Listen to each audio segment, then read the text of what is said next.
Having seen Tim Smith, here's an agility example from Prince. Now, Prince actually, he has a structured act because all great performers don't leave it to chance. It's Six Sigma down to the last detail. I mean, I work with a guy who plays with Celine Dion, and everything is choreographed. But Prince leaves a little playroom there to sort of, and he sends signals to the band. He's borrowed from jazz. He goes on the one bass, which means everything's out apart from the bass. So let's just see how structure and improvisation work in that context, and then we're on the road home, and for a drink, I think, possibly. So, yes, here we go. So this is Prince. You can't handle no more. I can't hear you, what? John.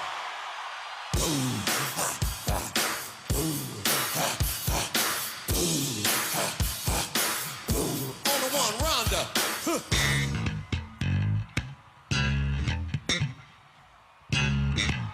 Y'all feel that? Musicology. School's in, people. Lesson number 1. Her name is Rhonda, and she is funky. What's her name? And The what? audience are involved. Learning lesson well, class. Say it. And what? Tell me what her name is. What? On the one, Mike Scott. Hit it. Looks like you, my man. Is that you there? Wait a minute. Did I cue the guitar in?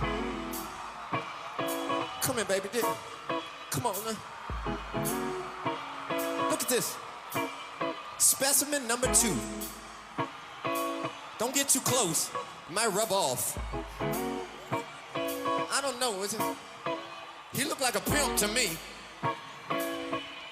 Detroit, this is the no pimp zone. What? Look at it. Oh, no. He got a scarf on and everything. What gang you in, son? He said cool in the gang. Well, I bet you I can't stand pimps, but I like that step. Come on, y'all, hit it with us.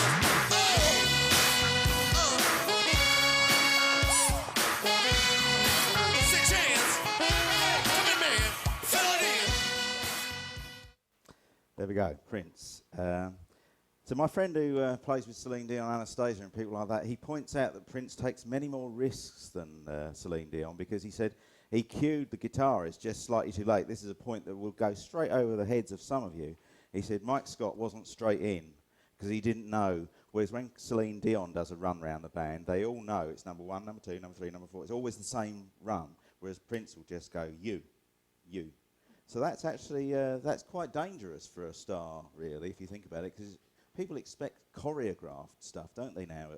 It's not like Jimi Hendrix wanders on, smokes a cigarette, tunes a guitar and plays. That's all gone. It's all got to be, absolutely down to the last detail. So that takes us back to this. To finish, there's a false finish, because I'm going to offer you the chance of coming up and doing some jamming, but after we've had drinks break, food break, we're not going home, ever. This is it. We're staying the night. Let's spend the night together. So after a little break, there is an opportunity for people who want to come up and play something, the sax players, the guitarists, the triangle players, anyone else, and we can have a little sort of, if you like, we've got some words as well. If people say, I'd like to do No Woman, No Cry, but I don't know the words, we've got all that, but we'll set that up in a minute. But to finish, I will finish with a little piece of music that I've written for a chap called Bill Nelson. Who knows who Bill Nelson is? You do. Who is he? Yeah, he led 70s pop art group, Bebop Deluxe, I believe, and he's admired by Bowie, McCartney, The Darkness, May, and the Foo Fighters, and he's great, and he's a friend of mine, and I bought that 335. We're just talking now, forget the rest of them. I bought that because I like Bill Nelson, obviously, yeah. But he was the man that turned down David Bowie for a job as a guitarist for the rest of you, just to set you a frame for who the hell is Bill Nelson. Now, I wrote this song for his 60th birthday, which is sort of in the style of Bill Nelson. He had Rolls-Royce 6 sports cars and a mansion in 1977, I think, and he hated the music business because he was a bit of a nerd is the word that springs to mind. And he said, I don't want your money, EMI, get lost. And so that's why we've now not heard of him. But he is happy in his poverty. So that's a lesson for all business people. Don't copy Bill Nelson. And this is in the style of, the familiar style of retro jazz futurism.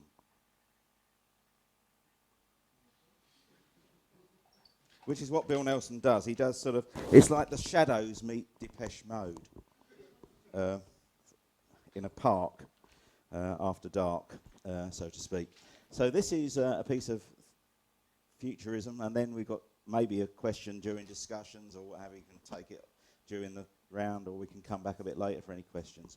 But here we go. It's Bill's Next Waltz.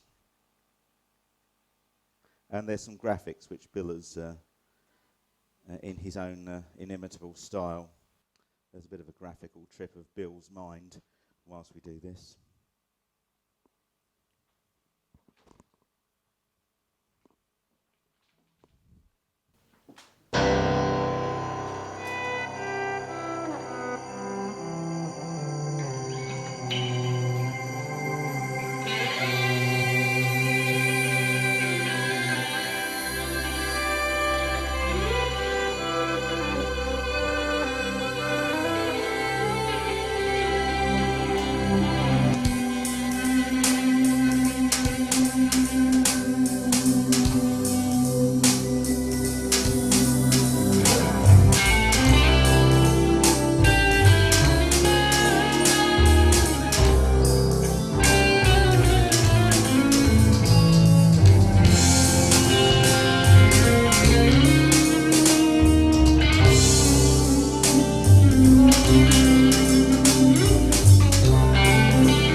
to have a drink, be merry, and then in a while we'll regroup for a little jam session available tonight. They're not gifts, but there we go. Up to you, Bill. Yes, thank you. I did say it would be something completely different, and I think it was. Yeah. So that concludes the formal. Did I say formal? That concludes that's the formal part of part. the proceedings.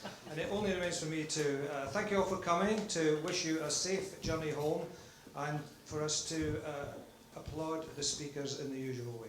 Thank you.